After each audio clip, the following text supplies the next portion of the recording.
Y'all know the name.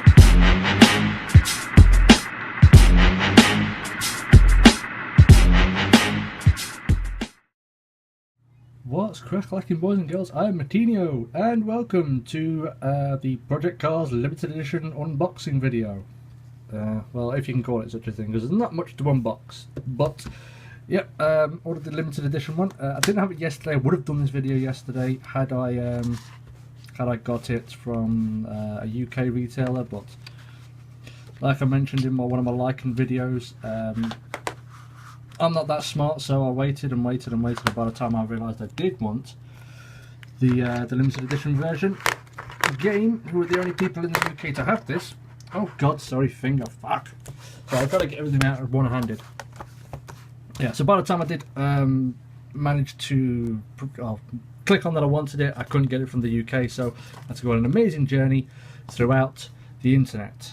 And thankfully Amazon in Germany hooked me up, because the bloke was nice enough to call me from Germany to walk me through the website, which I don't know, why don't I just have a point on the website where you just change the language, maybe, you know, maybe that'd be easier. But there we go, it doesn't matter, we've got the game now and we're happy. So what you get is, firstly, you get a little art book. We'll have a look through this, have a little flick through of what you get. It's all very nice. Oh, my screen's just gone blank. Right, it should pop on again. There it is, bit of extra light. So yeah, it's just basically some bits and bobs on, you know, the development, how it all came about, some fancy, nice, lovely little pictures. So yeah, there's quite a bit in there. I might give it a read. Ooh, lot of locations, how they came up with it. Again, some more artwork. Ooh, pretty pictures everywhere. And so yeah, you get yeah, some pretty nice sort of information as to how it came about, you know, cars, if the cars in Project Cars, if people don't know, or if you don't know, stands for Community Assisted Racing Simulator. So this started off basically community funded, and there were whole loads of perks depending on how much money you put in to help and aid with the development. Nicholas Hamilton, Lewis's younger brother. And so some people have definitely gotten, you know, this game for free. It's very nice. So it's like it's almost like a Kickstarter sort of thing. But yeah, finally, very glad it's here.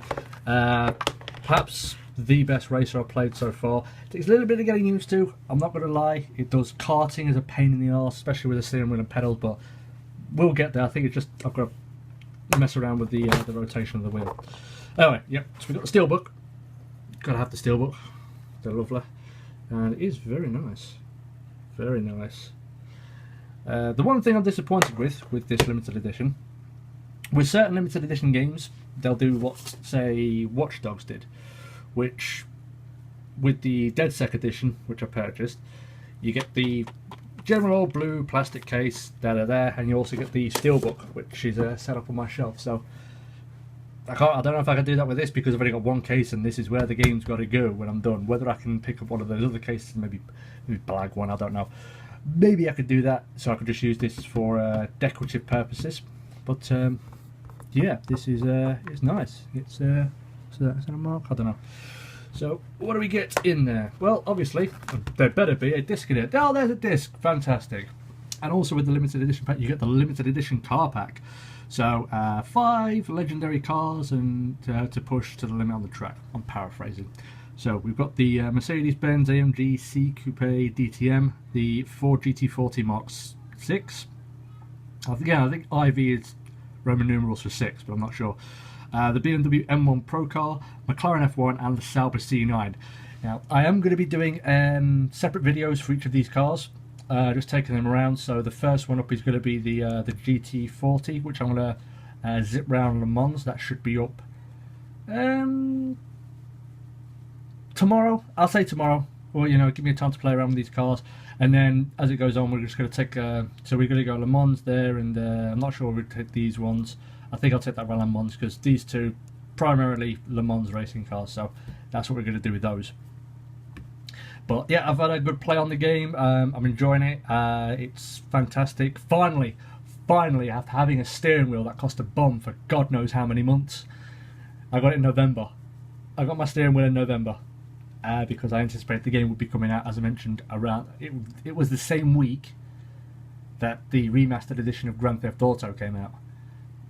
So when it was delayed, I just had a steering wheel in a box sat up on top of my wardrobe, just not doing anything, and it was a £300 steering wheel. And you know what, it still is. So what I'm going to do is just going to show you my little race setup. So there's my TV over there, and here's my wheel. It's the T300 RS by Thrustmaster. I've got that sitting on a Wheel Stand Pro. I've had the Wheel Stand Pro for a long time now, and it fits a lot of wheels. And if it doesn't, you can just, there's a little metal plate here, so I think you can get adjustable and different plates for it. But with my old steering wheel, I just kind of do this like plastic bracket you can screw in just to attach it. But this one I've actually gone full hog, and I've screwed it into the base there, so it's very secure. And you know, it's kind of expensive, the wheel stand. I think it cost, my last steering wheel cost me about £65. The wheel stand cost me about £90, and I got it from eBay, and it was so this is the original Wheel Stand Pro, because I know they brought out another one, but I'm not going to get that. This one's doing the job, it's fantastic. And obviously you've got the pedals there. And I see a lot of people complain about this wheel, about it doesn't have a clutch pedal and you don't get a gear shifter, but to be honest, with a racing game, you know, me personally, I may be rare in this, but I don't really use manual gears. I just can't be asked with them. But when I do, paddle shifters. So the wheel is really good. It takes a little while to set up for Project Cars, because it was, God, the force feedback, it would literally rip the wheel from my hands when I started off. So I've got the force feedback now. I think it started on 90, which was like, it was like shifting a wardrobe up a flight of fucking stairs. It was just impossible. So I've got it down to about 30, 35 now, I'm not sure. It's one of the two, 30, 35, and it's good. You know, you can turn the wheel, but you can also feel the feedback as well.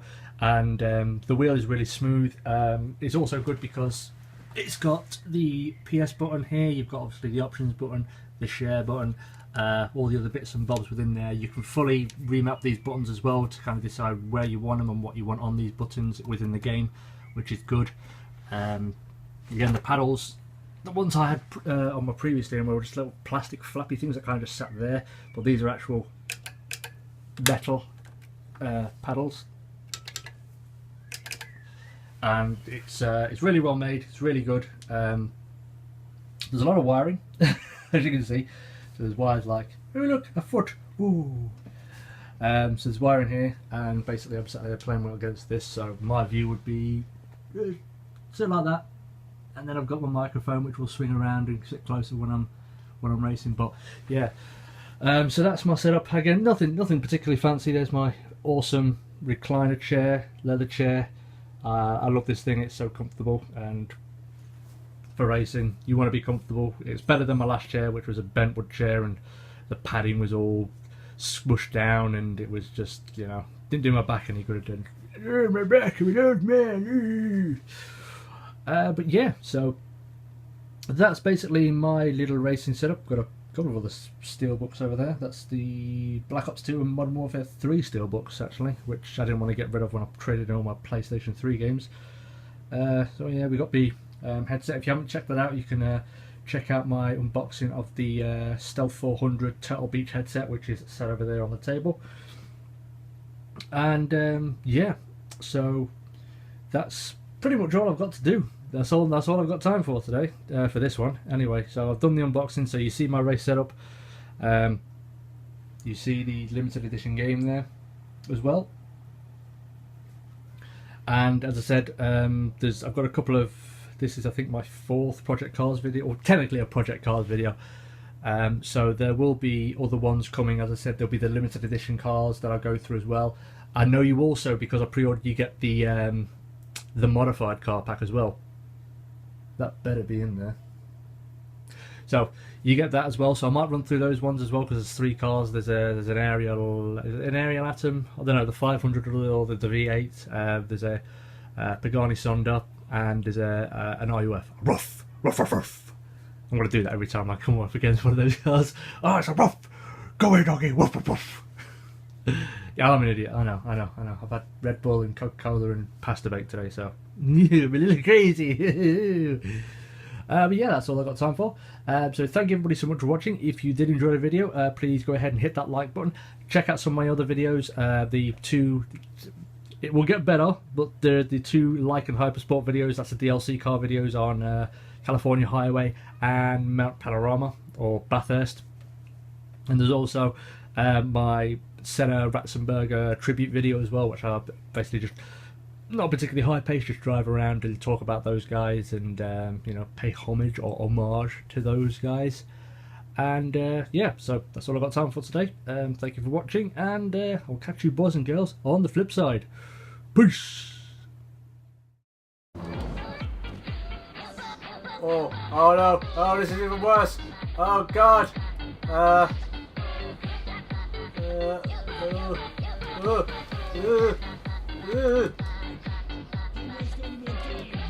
Yeah, I'm kind of stuck. I go back to my homeland! Yeah!